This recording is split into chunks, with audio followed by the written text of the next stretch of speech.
Okay, guys, and we're back for another episode of the Seth Solo Side Quest. I'm Seth from the Lonely Stoner podcast, and in this episode, we're going to be talking about what's next for David Benavidez. Now, David Benavidez is an undefeated boxer, formerly campaigning at super middleweight, now campaigning at light heavyweight.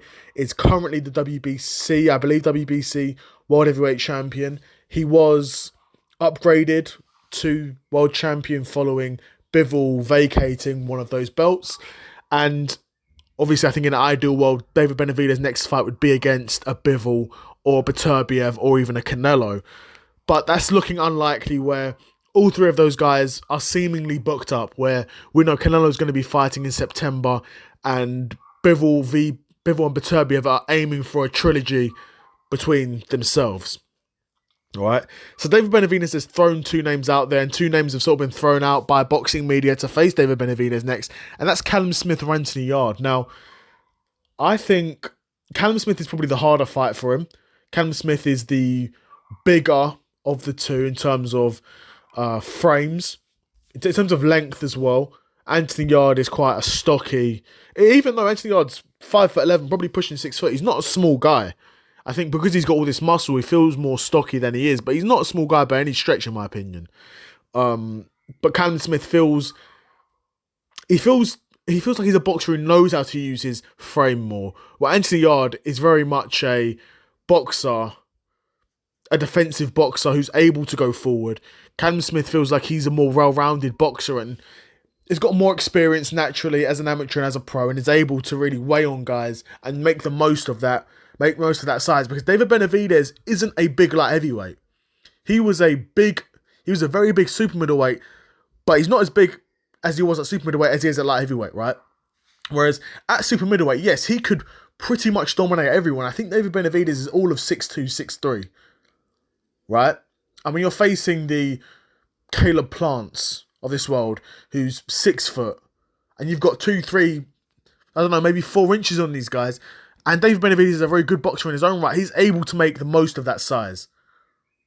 You know, he's able to make most of that size in a way that may not necessarily be present there for him at light heavyweight, as we saw in the David Morrell fight, where yes, David Benavidez won, but David Morrell put in a very good performance for someone who's seemingly got not as much experience as David Benavidez and is somewhat seemed as, you know, a prospect at light heavyweight. For him to go against David Benavidez, who was an interim champion at that point, and do that well, does kind of show, yes, how much more competitive potentially the light heavyweight division is, and there's maybe a bit more talent in the light heavyweight division, which actually isn't necessarily a sentiment that I would agree with, but is a sentiment put out by some people, right?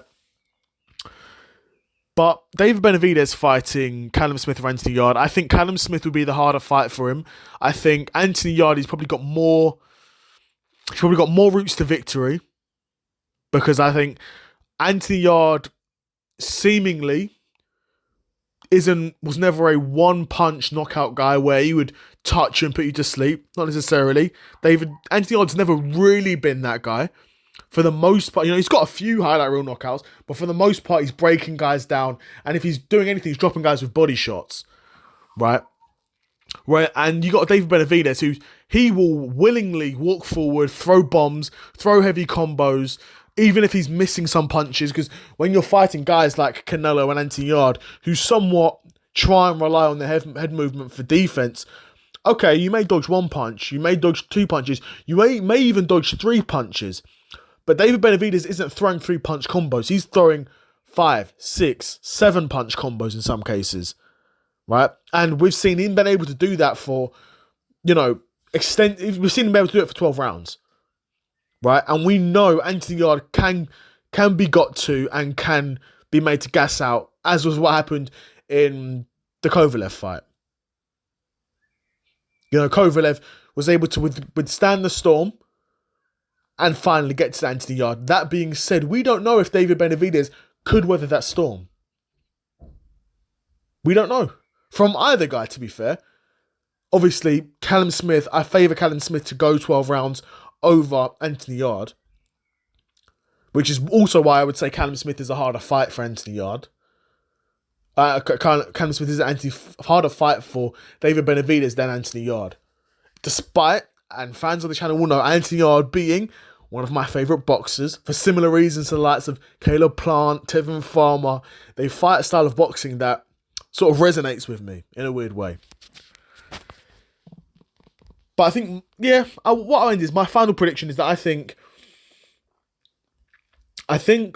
he'll probably, if he was to fight either one of them, I think he would fight Anthony Yarde, and I think he would beat Anthony Yarde too. Yeah. I think the next fight would be, then if David Benavidez would be to fight Anthony Yarde, and he would beat Anthony Yarde. I don't know what's next for Callum Smith, though.